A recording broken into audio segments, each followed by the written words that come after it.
ठीक है, last time हमने देखा था ए प्रायरी एल्गोरिदम, राइट। ए प्रायरी एल्गोरिदम में मैंने आपको दिखाया था कि हम कैसे एसोसिएशन रूल फाइंड आउट करते हैं। ठीक है, इसके सारे स्टेप्स हमने देखे थे। एक डेटा सेट, एक एग्जांपल कंसीडर करके फिर हमने स्टेप बाय स्टेप सारा प्रोसेस फॉलो करके फिर कुछ एसोसिएशन रूल फाइंड आउट किए थे, राइट। और मैंने आपको उसका यूज़ भी बताया था कि हम इस एसोसिएशन रूल को कैसे यूज़ कर सकते हैं। याद है? अभी जो प्रेजेंट थे उनको याद आ रहा है? अभी मैं स्लाइड दिखा रही हूँ तो ये सारे स्टेप्स हमने उस ट्रांजैक्शन के डेटा सेट पे किए थे, याद है?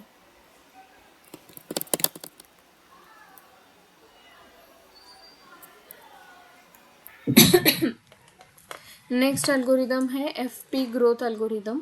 Okay, FP growth algorithm is again a popular method for frequent pattern mining. इसमें भी हम एक जो फ्रीक्वेंट आइटम सेट होते हैं या जो फ्रीक्वेंट पैटर्न होते हैं हमारे ट्रांजैक्शन में, वो फाइंड आउट करेंगे। बेसिकली ये जो एल्गोरिदम्स है ये एसोसिएशन रूल के एल्गोरिदम्स है, राइट। एसोसिएशन रूल एक डेटा माइनिंग का टेक्निक है। इसके हम दो एल्गोरिदम देख रहे हैं। फर्स्ट तो हमने ऑलरेडी देखा ए प्रायरी, और सेकेंड वन है FP growth.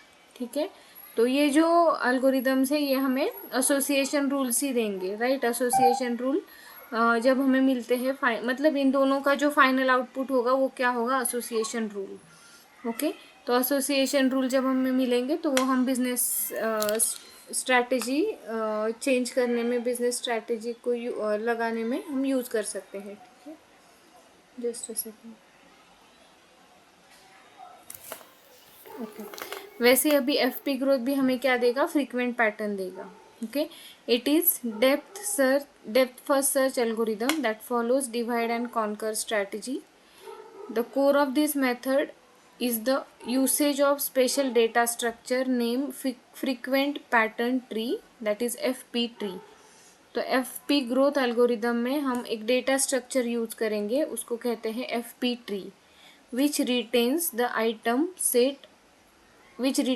item set association information। Okay, जैसे हमने ए प्रायरी में देखा था वैसे ही यहाँ पे भी हम स्टेप बाय स्टेप एक ट्रांजैक्शन लेके पूरा एल्गोरिदम समझेंगे। पहले कुछ थियोरेटिकल कॉन्सेप्ट समझ लेते हैं regarding FP growth. Okay, so the algorithm is efficient for mining frequent item set in large data set. Okay, अगर हमने ए प्रायरी एल्गोरिदम देखा तो ए प्रायरी में मान लो कि हमने 8 ट्रांजैक्शन ही कंसिडर किए थे। 8 ट्रांजैक्शन के लिए भी हमें लगे 3 इटरेशंस। ओके, थर्ड इटरेशन में हमें सपोर्ट काउंट ग्रेटर दैन 3 नहीं मिला, इसलिए हमने स्टॉप कर दिया। लेकिन एक्चुअल जो हमारा डेटा सेट होता है उसमें मिलियंस ऑफ ट्रांजैक्शन होते हैं, करेक्ट। तो मिलियंस ऑफ ट्रांजैक्शन के लिए अगर हम ये इटरेटिवली स्टेप्स परफॉर्म करेंगे टू जनरेट, पहले तो C1L1 जनरेट करते, फिर C2L2 करते, फिर C3L3 करते। ठीक है, तो ऐसे इटरेटिवली हमें परफॉर्म करना है जब तक हमें ऐसा कोई ट्रांजैक्शन नहीं मिलता कि जिसका थ्रेशोल्ड, हमने जो थ्रेशोल्ड सेट किया है उससे ज़्यादा ना हो, राइट। तो तब तक हमें ये स्टेप्स रिपीट करने। तो अगर हमारा डेटा सेट बहुत बड़ा है तो ए प्रायरी एल्गोरिदम उस पर वर्क नहीं करेगा या बहुत स्लो वर्क करेगा, right. So instead of that अगर हम एफपी ग्रोथ यूज़ करते हैं तो एफपी ग्रोथ एल्गोरिदम ए प्रायरी से इफिशियंट है अगर हमारा डेटा सेट लार्ज भी है तो। Okay, it works by constructing FP tree from input data set. It is developed by Han in 2000 and it is powerful tool for frequent pattern mining in data mining. It is used in various applications such as market basket analysis, bioinformatics, web usage mining. These are some of the applications of FP growth. Okay.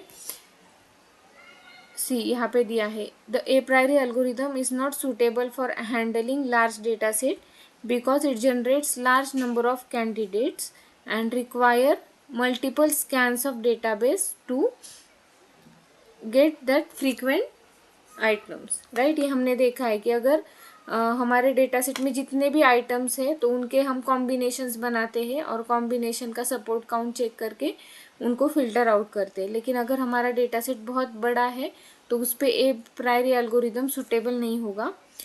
In comparison to apriori, FP growth algorithm require only single scan of data and small amount of memory. Okay, FP growth efficient क्यों है? क्योंकि एक ही scan में हमें वो required pattern मिलेंगे और memory जो लगता है that is also less amount of memory is required. Okay, now working में यहाँ पे 5 स्टेप्स हैं। First is to scan the database, then sort the item, construct the FP tree, generate frequent item set and generate association rule. Okay, तो इसमें बहुत important ये data structure है FP tree, इसके ऊपर पूरा हमारा एल्गोरिदम डिपेंड है। पहले तो हमें डेटाबेस स्कैन करना है। So in this first step algorithm scans the input data set, मतलब जो हमारा ट्रांजैक्शन का डेटा सेट है वो स्कैन करेंगे। उसके बाद हर एक आइटम का इंडिविजुअल आइटम की फ्रीक्वेंसी फाइंड आउट करेंगे, मतलब पूरे डेटा सेट में हर एक आइटम कितनी बार आया है वो हम काउंट करेंगे। This determines the order in which items are added to FP tree. Okay, तो हर एक फ्रीक्वेंसी, जैसे मिल्क अगर 2 बार आया है, ब्रेड अगर 4 बार आया है, बटर 8 बार आया है, तो हम पूरे ट्रांजैक्शन में हर एक आइटम कितनी बार आया है वो काउंट करेंगे। Okay, in the first step. Then second step is sort items. इसमें जो जो भी हमारे आइटम्स हैं उनको हमें डिसेंडिंग ऑर्डर ऑफ फ्रीक्वेंसी में सॉर्ट करना है। ठीक है, डिसेंडिंग मतलब अगर मेरी फ्रीक्वेंसी ये है तो इसका अगर मैं डिसेंडिंग ऑर्डर में सॉर्ट करूँ तो क्या आएगा? ऑर्डर सेम रहेगा या उल्टा होगा?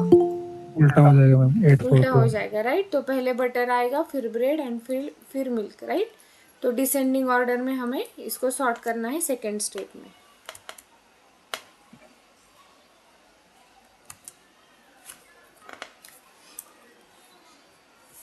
The infrequent items that do not meet minimum support threshold are removed from data set। Okay, ये भी एक बार हम इसको सॉर्ट कर ले तो इसके बाद हमें क्या करना है कि जो भी हमने मिनिमम सपोर्ट थ्रेशोल्ड डिसाइड किया है उसमें जो भी आइटम्स फिट नहीं हो रहे उनको हम रिमूव करेंगे। अगर मेरा मिनिमम सपोर्ट थ्रेशोल्ड है 3, ठीक है, तो अगर 3 है तो ये m की फ्रीक्वेंसी 2 है तो इसको हम रिमूव कर देंगे। ठीक है, सॉरी यहाँ पे m2 था तो इसको हम रिमूव कर देंगे। ठीक है, तो जितने भी आइटम्स मिनिमम सपोर्ट थ्रेशोल्ड को सेटिस्फाई नहीं करते उनको हम रिमूव कर देंगे और हमारा डेटा सेट रिड्यूस कर देंगे।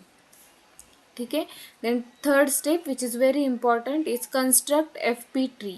ओके, सो इसमें हम एक एफपी ट्री बनाएंगे। एफपी ट्री क्या होता है? It is a compact data structure that stores frequent item set and their support count. Okay, एक ऐसा ट्री लाइक स्ट्रक्चर है जिसमें हम आइटम सेट और उसके सपोर्ट काउंट को स्टोर करेंगे। Okay, then fourth step is generate frequent item set. एक बार हमारा एफपी ट्री बन गया उसके बाद हम फ्रीक्वेंट आइटम सेट को जनरेट करेंगे by recursively mining the tree. Okay, iteratively वो जो ट्री हमने बनाया है उसको हम रिकर्सिवली माइन करके फ्रीक्वेंट आइटम सेट बनाएंगे।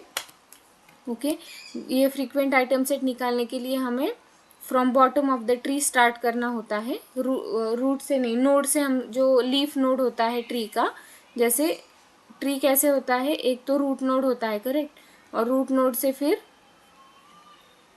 ये इंटरमीडिएट नोड और ये जो नीचे होते हैं ये होते हैं लीफ नोड। ठीक है, तो लीफ नोड से हमें स्टार्ट करना है, बॉटम ऑफ द ट्री से स्टार्ट करना है mining. Then algorithm will find combination of frequent item set that satisfy minimum support threshold. Okay, and once we get frequent item set we generate association rule. Okay, so once all frequent item set have been generated the algorithm post process the generated frequent item set to generate association rules. Okay, और यही हमारा final output है। Association rule हमें एक बार मिल गए तो हम उस एसोसिएशन रूल को बिजनेसेस में यूज़ कर सकते हैं। ठीक है, ओवरऑल स्टेप समझ में आए। इसके बाद हम एग्जैक्टली एग्जांपल लेके ये सारे स्टेप्स उस पर परफॉर्म करेंगे। क्लियर है यहाँ तक? Yes ma'am. Yes, ma'am. Okay, now see this is the FP tree. Okay, FP tree में क्या क्या कंपोनेंट्स होते हैं? First is root node. Okay, ये जो है ये रूट नोड है, दिस इज ऑलवेज नल और empty. Okay, root node of FP tree represent an empty set. It has no associated item but a pointer to first node of each item in the tree. ठीक है, ये empty होता है node. ठीक है, इसमें कुछ वैल्यू नहीं है, लेकिन इससे एक पॉइंटर निकलता है या इसका जो कनेक्शन होता है which will be the first node of each item. Then next type of node is item node. Each item node in FPT represent a unique item. ठीक है, ये ABC यहाँ पे जो दिए हैं ये हमारे ट्रांजैक्शन में जो आइटम होंगे वो आइटम्स हैं. ठीक है, यहाँ पे फॉर अंडरस्टैंडिंग पर्पज ABC लिया है. जो मैंने आपको बताया मिल्क, ब्रेड, बटर, ये वो आइटम्स होंगे. ठीक है, और इसके आगे जो नंबर दिया है ये इनका फ्रीक्वेंसी काउंट है या support count. Then there is a header table which list all unique items in the data set along with their frequency count. Okay, ये भी एक FP ट्री का कंपोनेंट है, हेडर टेबल, जिसमें हम सारे यूनिक आइटम्स जो हैं हमारे डेटा सेट में उनको स्टोर करते हैं along with their frequency count. Then next is child node. Child node of an item node represent an item that co-occurs with the item the parent node represent in at least one transaction in the data set. Okay, child node क्या होते हैं? child node मतलब एक particular item है, उसके साथ जो एक दूसरा आइटम आता है. ओके, जैसे पेरेंट के साथ एक और जो आइटम आता है जो एटलीस्ट एक ट्रांजैक्शन में प्रेजेंट है हमारे, that is called as child node. Okay, and then last one is node link.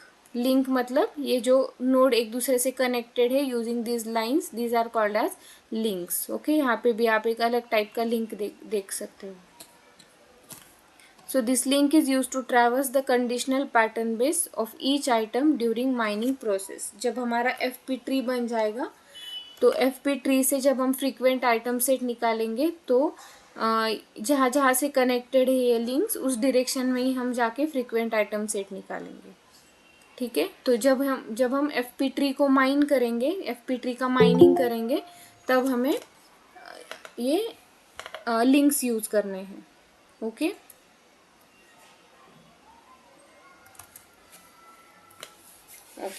Now let us start with this example. Okay, ये हमारा एक ट्रांजैक्शन का एग्जाम्पल है जिसमें 5 ट्रांजैक्शंस है. Correct, there are 5 transactions. Yes, ma'am. Yes, ma'am. और हर एक transaction में अलग अलग आइटम्स हैं. ठीक है, जैसे MNO आप समझ लो कि ये कुछ ना कुछ आइटम्स हैं. ठीक है, जैसे अगर एक फर्स्ट कस्टमर है उसने 6 आइटम्स परचेस किए हैं, सेकंड कस्टमर है उसने भी 6 अलग अलग आइटम्स परचेस किए, थर्ड कस्टमर ने उस स्टोर में जाके कुछ 4 आइटम्स परचेस किए, लाइक दैट. ठीक है, ये मैम T1 T2 ये ट्रांजैक्शन आईडी है ना? हाँ, T1 T2 up to T5 ये ट्रांजैक्शन आईडी है. और हर एक ट्रांजैक्शन में जैसे अगर आप किसी स्टोर पे गए और वहाँ से आपने मिल्क, ब्रेड, बटर और एग्स खरीदा, ठीक है, तो आपके जो ट्रांजैक्शन होगा T, उसमें मिल्क, ब्रेड, बटर और एग्स होंगे. वैसे ही ये जो T1 है इसमें ये आइटम्स है, T2 में ये आइटम्स है, लाइक दैट. ठीक है, ओके मैम. नाउ नेक्स्ट हमारा फर्स्ट स्टेप क्या था कि हमें ये जो डेटा सेट है ये स्कैन करके एक इंडिविजुअल आइटम का लिस्ट बनाना है. ठीक है, तो इन फर्स्ट स्टेप हमने क्या किया, इंडिविजुअल आइटम्स का लिस्ट बनाया. ओके, यहाँ पे आप देख सकते हो ACDEI, then KMNOUY, these are the unique items present in our data set. ठीक है यहाँ तक. Then yes ma'am. In front of each item हमने क्या किया, उसका फ्रीक्वेंसी काउंट लिखा है. ठीक है, जैसे अगर A का देखोगे, अगर आप ये पूरा डेटा सेट स्कैन करोगे तो आपको दिखेगा कि A सिर्फ एक ही बार आया है यहाँ पे. करेक्ट, तो A के सामने हमने लिखा 1. ओके, वैसे अगर आप K काउंट करोगे, let us count the K, 1, then 2, 3, 4 and 5. Correct, yes ma'am. So in front of K we have written 5. ऐसे हमने सारे जितने भी आइटम्स है यूनिक हमारे डेटा सेट में, उनका फ्रीक्वेंसी काउंट इस टेबल में ऐड कर दिया। ओके, सो यहाँ पे item and it's frequency. Okay, next हमें क्या करना था? What is next step?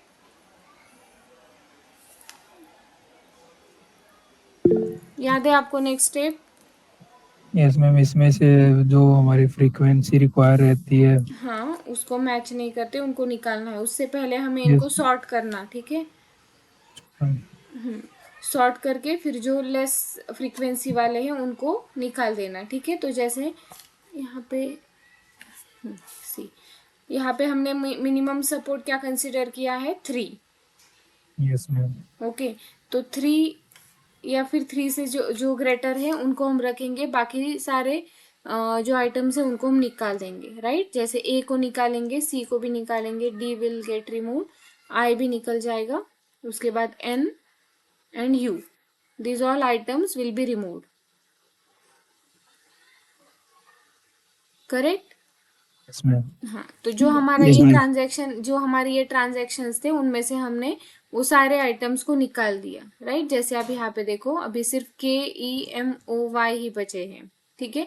ये भी डिसेंडिंग यस मैम, ऑर्डर में सॉर्टेड है। सबसे ज्यादा फ्रीक्वेंसी अगर आप इसमें देखोगे तो K का है, करेक्ट? हाँ, तो यहाँ पे यस सारे ट्रांजैक्शन में आप देखो, जो ऑर्डर आइटम सेट का जो कॉलम है, ये जो है C, first is transaction ID, it will be as it is. Second items, मतलब ये ओरिजिनल ट्रांजैक्शन के आइटम्स हैं।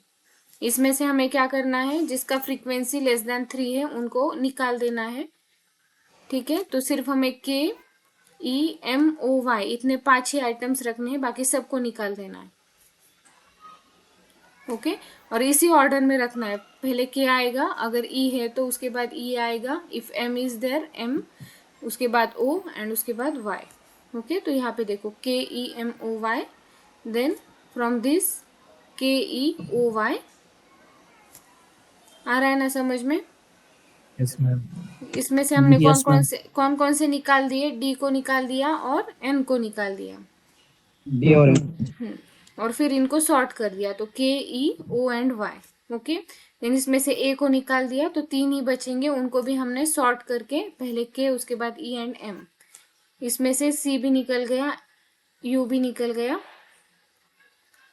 देन 3 बचे हैं, उसमें से सबसे पहले के आएगा, उसके बाद एम, उसके बाद वाई। ओके, ये जो है ना, यहाँ पे ऑर्डर लिखा हुआ है, किस ऑर्डर में चाहिए। देन मैम, जिनकी जिनकी फ्रीक्वेंसी सेम है, जैसे MOY है। हाँ, तो जो पहले ट्रांजैक्शन में आता है उसको हम पहले लेते हैं। ठीक है मैम, ओके फिर मैम, हाँ, यहाँ पे फिर सॉरी, ओ तो चाहिए हमें, सी निकल जाएगा, आई निकल जाएगा, करेक्ट? तो इसमें बचा KO एंड ई। ठीक है, ओके मैम, यहाँ तक किसी को कुछ डाउट? नो मैम, क्लियर है। ठीक है, तो हमने यहाँ पे सी, फर्स्ट तो हमने मिनिमम सपोर्ट थ्रेशोल्ड कंसीडर किया 3। After removing all items below minimum support in the above table, we would remain these items, ठीक है? देन उसके बाद हमने रीऑर्डरिंग किया according to the support value, okay, in descending order.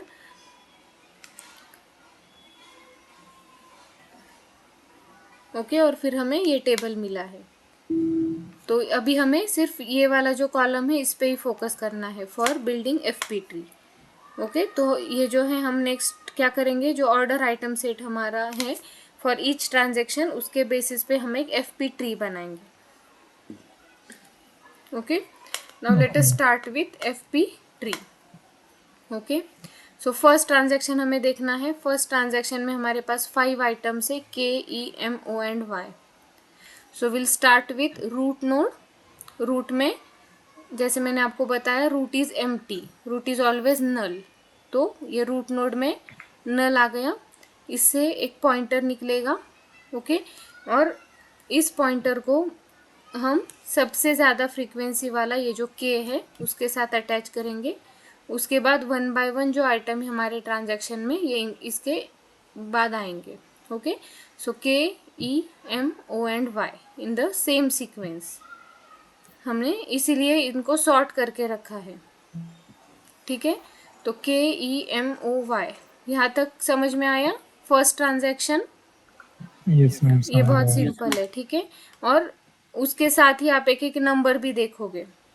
Correct, initially ये सारे 1 रहेंगे क्योंकि फर्स्ट टाइम ही हमने ये बनाया, एक ही बार अभी तक अपेयर हुए हैं, हमारा एक ही ट्रांजैक्शन हमने स्कैन किया है, इसीलिए इन सब का सपोर्ट काउंट या इन सब का फ्रीक्वेंसी 111 रहेगा। ठीक है, तो जितने भी आइटम्स हम फर्स्ट ट्रांजैक्शन में ऐड करते हैं तो उन सब को इनिशियलाइज करते हैं 1 से। Okay correct, ma'am.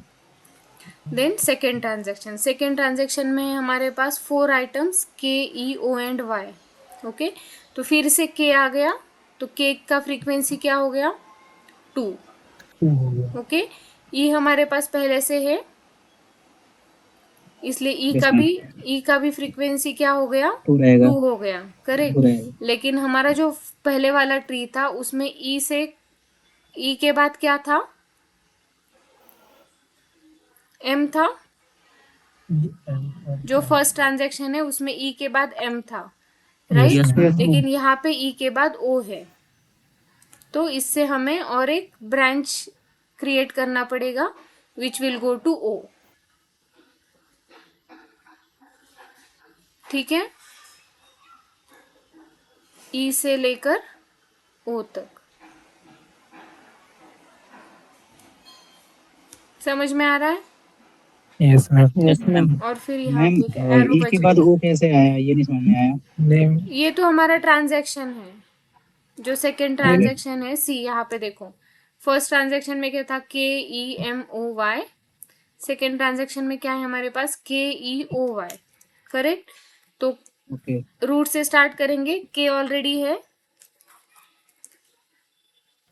ठीक है, यस मैम, तो इसका फ्रीक्वेंसी 1 से इंक्रीज कर देंगे। उसके बाद E भी ऑलरेडी है, कनेक्टेड है K से, इसीलिए इसका फ्रीक्वेंसी ऐड कर देंगे 1। उसके बाद इस ट्रांजैक्शन में O आया है, लेकिन अगर आप ये ट्री देखोगे तो यहाँ पे O नहीं है, यहाँ पे क्या है E के बाद M है। ठीक है, तो हमें E को O से कनेक्ट करना है, तो इसीलिए हम क्या करेंगे और एक इसमें से ब्रांच क्रिएट करेंगे और यहाँ पे एक O वाला नोड क्रिएट कर देंगे।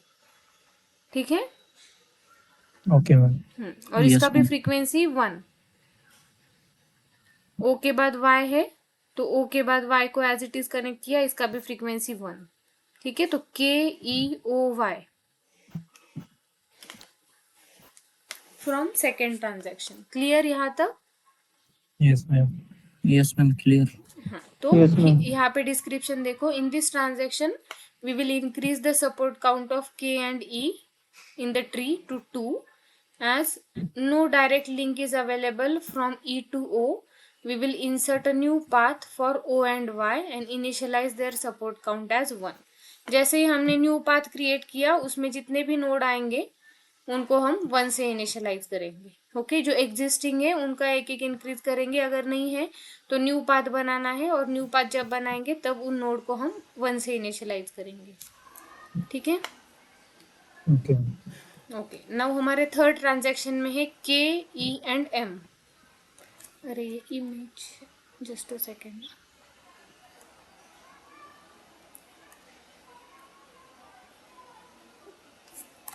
यहाँ से इनिशियलाइज करना था।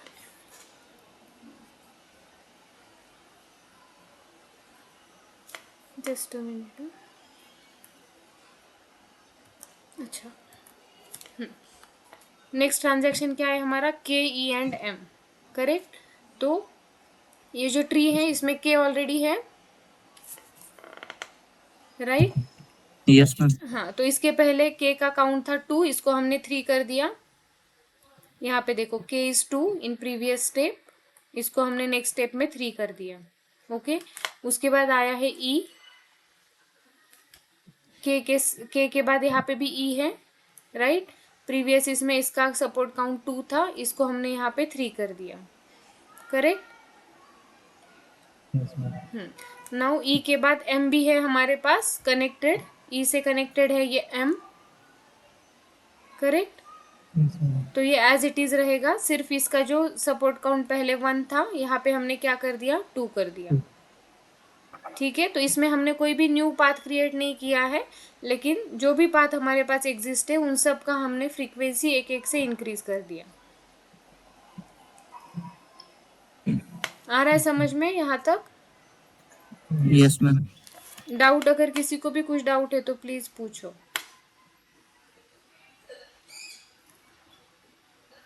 ठीक है, नाउ फोर्थ ट्रांजेक्शन क्या है हमारा, KMY।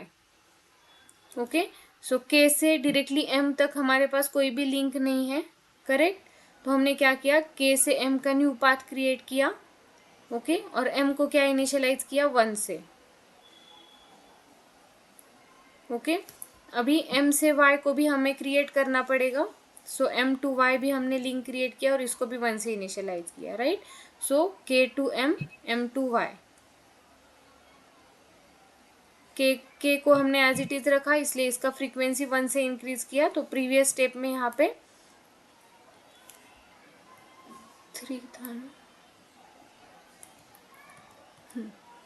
ठीक है। यहाँ पे आप समझो कि 4 किया है, इसके बाद 5 भी होगा, इसलिए मैंने डायरेक्टली नेक्स्ट स्टेप का लिखा था। ठीक है, तो ये 3 से 4 हो जाएगा। M will be initialized to 1 and Y will be again initialized to 1। यहाँ तक समझ में आया? Fourth transaction. yes ma'am, now C fifth transaction भी इसी में दिया है। फिफ्थ ट्रांजैक्शन में क्या क्या है, K, E and O, correct. तो अभी K का फ्रीक्वेंसी कितना होगा, 5 होगा, करेक्ट। yes मैम, K के बाद E हमारे पास ऑलरेडी है, yes मैम, हाँ, और प्रीवियसली इसका 3 था, अभी हमने इसको 4 कर दिया, करेक्ट। yes मैम, E के बाद O है हमारे पास, ऑलरेडी है, करेक्ट। एक पहले yes वाले मैम, ट्रांजैक्शन में हमने बनाया था। सो सिर्फ yes हम क्या मैम, करेंगे, एक न्यू पाथ नहीं क्रिएट करेंगे, अगर ऑलरेडी एग्जिस्ट है तो इसका ही फ्रीक्वेंसी इंक्रीज करेंगे, करेक्ट। तो इसको पहले यहाँ पे 1 था, अभी इसमें हमने क्या कर दिया, 2 कर 2 दिया, correct. yes ma'am, okay ma'am. So this is our final FP tree for 5 transaction. जो भी हमारे डेटा सेट में 5 ट्रांजैक्शन है उनके लिए ये क्या हो गया, FP tree. Yes ma'am. Okay, now FP tree को हमें माइन करके एक frequent item set find out करने हैं। ठीक है, frequent item set find out करने के लिए जैसे मैंने आपको बताया था कि FP growth uses bottom up approach. तो हमें बॉटम से स्टार्ट करना है, तो सबसे लास्ट में हमारे पास जो नोड है इस ट्री में वो है Y। ओके, तो यहाँ पे हमने रिवर्स ऑर्डर में यहाँ ये आइटम्स लिखे हैं, YOMEK। FP ट्री बनाने के लिए हमने KEMOY ऐसे आइटम लिए थे। अभी माइन करने के लिए हमें रिवर्स ऑर्डर में यहाँ पे आइटम्स लिखने हैं। ठीक है, so now will create conditional pattern base for all the items. Conditional pattern base is a path in the tree ending eight given frequent item. Okay, तो कंडीशनल पैटर्न बेस क्या होता है, ट्री का एक एक पाथ हमें यहाँ पे लिखना है कंडीशनल पैटर्न बेस में। ओके, जो इस आइटम से एंड होगा। ठीक है, ऐसे सारे जितने भी FP ट्री में हमारे पाथ है उन सबको हमें ट्रैवर्स करना है। ठीक है, एक एक आइटम से एंड होगा ऐसा हमें पाथ यहाँ पे उसके सामने लिखना है। ठीक है, जैसे फर्स्ट आइटम अगर हमने कंसिडर किया Y। ओके, तो Y तक पहुंचने के लिए हमारे पास कौन कौन से पाथ हैं, फर्स्ट इज बताओ K, उसके बाद E M O, Y नहीं लिखना है उसमें, सिर्फ K E M and O, correct. दूसरा तो देखो यहाँ पे यस हमने क्या मैम। लिखा, KEMO। Yes ma'am. ओके, 1। उसके बाद और एक कौन सा पाथ है Y तक पहुंचने के लिए, और यहाँ पे मैम E KEOY, यस ये है मैम। ना, KE and O। Yes, ma'am. Correct. तो यहाँ पे हमने KEO लिखा। देन और एक पाथ आप देखोगे यहाँ पे y तक पहुंचने के लिए है KMY। करेक्ट। तो इस टेबल में हमने y के सामने K एंड M लिखा। क्लियर? यहाँ तक y वाला रो क्लियर हो गया। Yes, ma'am. रिवर्स ऑर्डर में हमें आइटम लिख के ये जो पर्टिकुलर आइटम है इस आइटम तक पहुंचने के कौन कौन से अलग अलग पाथ है वो फाइंड आउट करने हैं। ठीक है, और उसके सामने लिखने। Now our next item is O। ठीक है, O के लिए कौन कौन से पाथ है बताओ। First is KEM। Correct. Second is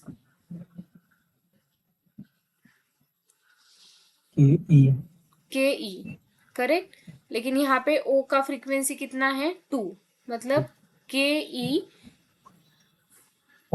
O तक पहुंचने के 2 पाथ से, इसीलिए यहाँ पे O का फ्रीक्वेंसी 2 है। ठीक है, तो हम यहाँ पे कैसे लिखेंगे KEM 1 एंड KE 2, क्योंकि वहां पे O का फ्रीक्वेंसी 2 था। ओके, यहाँ पे फर्स्ट ट्रांजेक्शन में हर इसमें Y का फ्रीक्वेंसी 1 ही है, इसीलिए हमने उसके सामने 1 1 ही लिखा है। आ रहा है समझ में? मैम y तक पहुंचने के लिए पाथ मैम 3 थे उसमें पिछले वाले पाथ में। 3 है, लेकिन y का फ्रीक्वेंसी हर एक पाथ में 1 ही है यहाँ पे, राइट। ये जो KEMO वाला है यहाँ पे भी 1 है। यहाँ पे आप सारे y देखो, y के आगे फ्रीक्वेंसी कितना है 1। ठीक है, तो हर एक पाथ का फ्रीक्वेंसी हमने कितना लिखा 1। Yes ma'am. राइट। वैसे अगर आप O देखोगे तो O के लिए हमारे पास फर्स्ट पाथ है ये KEM। यहाँ पे O का फ्रीक्वेंसी कितना है 1। राइट। और एक पाथ है KE एंड O, लेकिन यहाँ पे O का फ्रीक्वेंसी कितना है 2। करेक्ट। तो यहाँ पे हमने KEM के सामने 1 लिखा और KE के सामने 2 लिखा। ठीक। Yes ma'am. Okay ma'am. Okay, now next item is M। Again देखो कितने पाथ है M तक पहुंचने के। First is KE। यहाँ पे M का फ्रीक्वेंसी कितना है 2। करेक्ट। और K से लेकर M तक, राइट। तो यहाँ पे देखो KE 2 K 1। Clear? Yes ma'am. अभी next item is E। Okay, E तक पहुंचने का सिर्फ एक ही वे है ये, राइट। K एक ही पाथ है और E का फ्रीक्वेंसी कितना है यहाँ पे 4। तो यहाँ पे हम क्या करेंगे K एंड 4। ओके, और K के आगे ब्लैंक रहेगा क्योंकि K के साथ एक ही लिंक है, एक ही पाथ है, और जो नल से आता है, एम्प्टी से आता है, रूट नोड से आता है। ठीक है, तो K विल बी एम्प्टी। तो ये बन गया हमारा conditional pattern base, the conditional pattern base for all the items present in the database. ठीक है। Yes ma'am. ओके,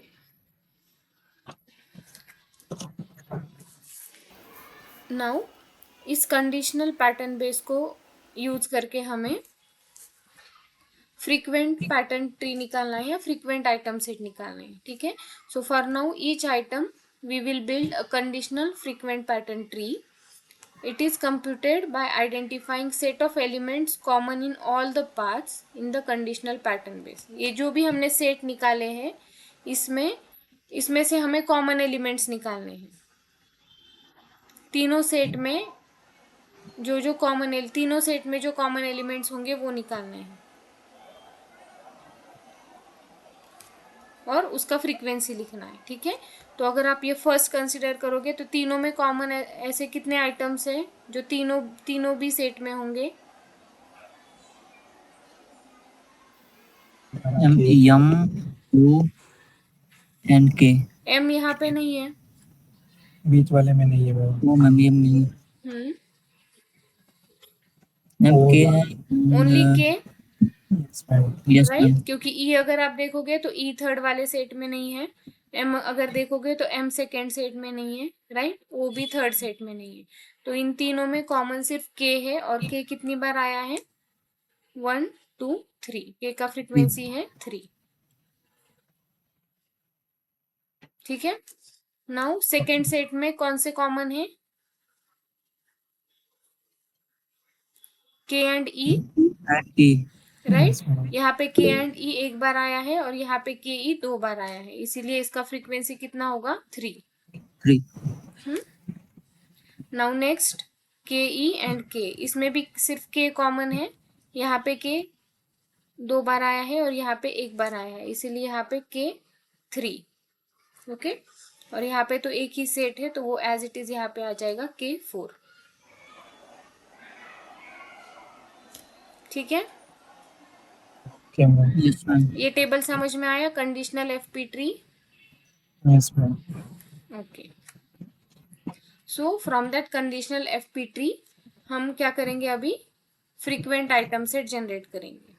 ओके, सो फ्रीक्वेंट आइटम सेट जनरेट करने के लिए सी, यहाँ पे जो है के, ये किसका कंडीशनल एफपी ट्री है, वाई का, करेक्ट, तो हमारे पास क्या आया, के वाई 3, मतलब के वाई की फ्रीक्वेंसी हमारे इसमें 3 है।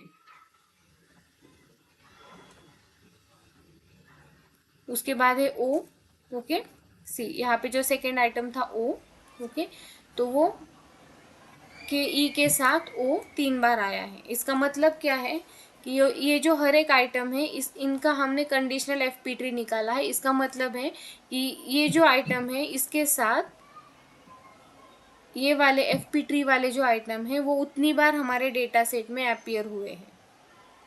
जैसे ओ के साथ के ई 3 बार आया है, एम के साथ के 3 बार आया है और ई के साथ के 4 बार आया है, करेक्ट। तो यहाँ पे देखो वैसे हमने लिखा के वाई 3, देन के ओ 3, ई ओ 3 एंड के ई ओ 3। ओके, हर एक आइटम के साथ उसका कॉम्बिनेशन लेना है हमें। उसके बाद है के एंड एम 3 एंड के ई 4। बाकी तो स्ट्रेट फॉरवर्ड है, सिर्फ इसमें 2 आइटम्स है, इसीलिए ये क्या हो गया, के ओ ई ओ एंड के ई ओ। ये वाला जो है ओ के साथ वाले जो ट्रांजैक्शन है उनको हम स्प्लिट करके लिखेंगे, मतलब हर एक कॉम्बिनेशन लिखेंगे। इसमें 2 है हमारे पास के एंड ई, तो के ओ लिखेंगे, फिर ई एंड ओ भी लिखेंगे एंड के ई ओ भी लिखेंगे।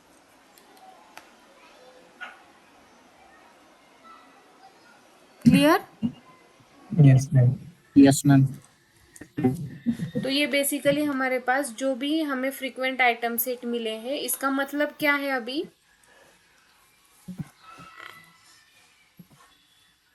सी में हम के को रिप्लेस करते हैं, के जैसे हैं हमारे पास, कोई भी एक के से बनने वाला आइटम बताओ।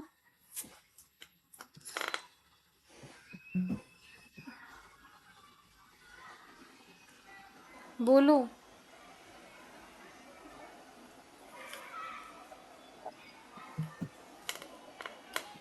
अच्छा ठीक है, let's say K is bread and Y is butter. तो ये के कॉमा वाई 3, इसका मतलब क्या होता है कि जो हमारा एंटायर डेटा सेट है, जितने भी ट्रांजैक्शन है हमारे डेटा सेट में, उसमें के साथ वाई 3 बार आया है, करेक्ट। Okay. अगर हम ओ को कंसिडर करते हैं मिल्क, तो ये जो ट्रांजैक्शन है, ये जो फ्रीक्वेंट आइटम सेट है, इसका मतलब क्या होता है कि जो पूरा डेटा सेट है हमारे पास, उसमें ब्रेड के साथ मिल्क 3 बार आया है। ठीक है, तो ऐसे हम फ्रीक्वेंट पैटर्न फाइंड आउट करते हैं, और जो भी फ्रीक्वेंट पैटर्न है, और इसमें आप देखोगे फ्रीक्वेंसी सारे, ये फ्रीक्वेंट आइटम सेट का फ्रीक्वेंसी ग्रेटर देन और इक्वल टू 3 है, क्योंकि ये फिल्टर हमने सेकेंड स्टेप में ही लगाया कि जितने भी आइटम्स 3 से कम फ्रीक्वेंसी वाले हैं उनको हमने वहीं पे रिमूव कर दिया, करेक्ट। तो ये सारे जो हमारे पास आए हैं ये फ्रीक्वेंट पैटर्न्स है, जिसका थ्रेशोल्ड जो ये मिनिमम सपोर्ट थ्रेशोल्ड को सेटिस्फाई करते हैं। ठीक है, तो ये सारे पैटर्न्स अभी यूजफुल है, इनको हम यूज करेंगे for deciding some business strategy. ठीक है, तो अगर हमारे आउट ऑफ 5 ट्रांजैक्शन में 3 बार ब्रेड के साथ बटर परचेस किया है, ठीक है, तो हम क्या कर सकते हैं, दिस इज फ्रीक्वेंट, तो ब्रेड के साथ बटर रख देंगे रैक में, या फिर ब्रेड बटर के कॉम्बो पे कुछ डिस्काउंट दे देंगे, या फिर अगर कोई ब्रेड खरीदा है तो उसको बटर पे 10% डिस्काउंट दे देंगे। ठीक है, इससे क्या होगा कि अगर किसी को बटर नहीं भी खरीदना है तो भी वो 10% डिस्काउंट है, इसीलिए वो खरीद लेगा, इससे हमारा बिजनेस ग्रो होगा। करेक्ट? Yes ma'am. स्टेप समझ में आए? स्टेप्स थोड़े ज़्यादा है इसके, यस मैम, थोड़े लेकिन कॉम्प्लिकेटेड। अगर आप रिवाइज करोगे तो आपको समझ में आ जाएगा। ठीक है, एक बार हम थोड़ा और रिवाइज करें। सबसे फर्स्ट स्टेप था स्कैन द ट्रांजैक्शन, जितने भी हमारे पास डेटाबेस में ट्रांजैक्शन है उनको हमें स्कैन करना है और हर एक का फ्रीक्वेंसी नोट डाउन करना है। ठीक है, देन उसके बाद का स्टेप है जहाँ पे एक मिनिमम सपोर्ट डिसाइड करके मिनिमम सपोर्ट से कम वाले सारे आइटम्स को निकाल देना है ट्रांजैक्शन में से। ओके, निकालने के बाद हमें सारे ट्रांजैक्शन को डिसेंडिंग ऑर्डर में सॉर्ट करना है। ठीक है, ये स्टेप बहुत इंपॉर्टेंट है क्योंकि इसके ऊपर ही हमारा एफपी ट्री बनने वाला है। करेक्ट? तो जितने भी हमारे ट्रांजैक्शंस हैं उनको हमने सॉर्ट कर लिया इन डिसेंडिंग ऑर्डर। उसके बाद हम एफपी ट्री स्टार्ट करेंगे। ओके, सो जो फर्स्ट ट्रांजैक्शन है 1 बाय 1 ट्रांजैक्शन कंसिडर करके हम एफपी ट्री बनाएंगे। ओके, अगर पाथ ऑलरेडी फर्स्ट ट्रांजैक्शन जब हम स्कैन करेंगे तो सबको 1 से इनिशियलाइज करेंगे। उसके बाद वाले ट्रांजैक्शन को अगर पाथ एग्जिस्ट है तो सिर्फ फ्रीक्वेंसी में ऐड करेंगे, अगर पाथ एग्जिस्ट नहीं है तो एक न्यू पाथ क्रिएट करके उसमें जो भी नोड्स बनते हैं उनको फिर से 1 से इनिशियलाइज करेंगे। ओके, जैसे ही हमारा एफपी ट्री बनता है उसके बाद हमें क्या करना है, अगेन एक टेबल बनाना है जिसमें रिवर्स ऑर्डर में आइटम्स होंगे। जितने भी आइटम्स हमने कंसिडर किए हैं वो रिवर्स ऑर्डर में होंगे और हर एक आइटम तक पहुंचने के कितने पाथ है, जितने भी पाथ हैं उनको हम उसकी फ्रीक्वेंसी के साथ यहाँ पे इस टेबल में ऐड करेंगे। राइट, जैसे y के 3 पाथ है, o के 2 पाथ है, इन दिस वे हम सबको ऐड करके उनके आगे उनकी फ्रीक्वेंसी लिखेंगे। ठीक है, उसके बाद है कि जितने भी सेट हमें मिले हैं फॉर ईच आइटम उनको हम क्या करेंगे, उसमें से जो कॉमन एलिमेंट है उनको निकालेंगे और उसकी फ्रीक्वेंसी लिखेंगे। करेक्ट, जैसे यहाँ पे k तीनों ट्रांजैक्शन में है, इसकी फ्रीक्वेंसी हो गई 3, 1 1 है इसीलिए 3। नाउ ओ है ओ के लिए हमारे पास ये जो सेट बना है इसमें के ई कॉमन है, लेकिन के ई यहाँ पे एक बार आया है, यहाँ पे 2 बार आया, इसलिए हमने के ई 3 लिखा। ठीक है, इन दिस वे सारे ट्रांजैक्शन में जो जो कॉमन है और कितनी बार आया है वो उसका काउंट हम उसके आगे लिखेंगे। ओके, और जैसे ही हमें ये मिलता है इससे हम फ्रीक्वेंट आइटम सेट बनाएंगे। ओके, फ्रीक्वेंट आइटम सेट मतलब ये आइटम और उसके साथ इसका कॉम्बिनेशन। अगर किसी भी कंडीशनल एफपी ट्री में आपके पास एक से ज़्यादा है तो हम सारे कॉम्बिनेशंस लेंगे। जैसे यहाँ पे के और ई आया है तो हम के ओ लिया, उसके बाद ई ओ लिया और के ई ओ लिया, और अगर यहाँ पे और एक भी होता तो हमारे ये जो कॉम्बिनेशन है ये और बढ़ जाते हैं। करेक्ट, जितने भी आइटम्स मिले हैं आपको उन सब का कॉम्बिनेशन इस आइटम के साथ लेना है। ठीक है, और उसके बाद जो मिलता है that is our frequent pattern, this is output of FP growth algorithm. Okay, तो ये हमारे फाइनल फ्रीक्वेंट पैटर्न है जिनको हम डायरेक्टली यूज कर सकते हैं। Clear? Yes ma'am. Yes ma'am. Yes, ma'am.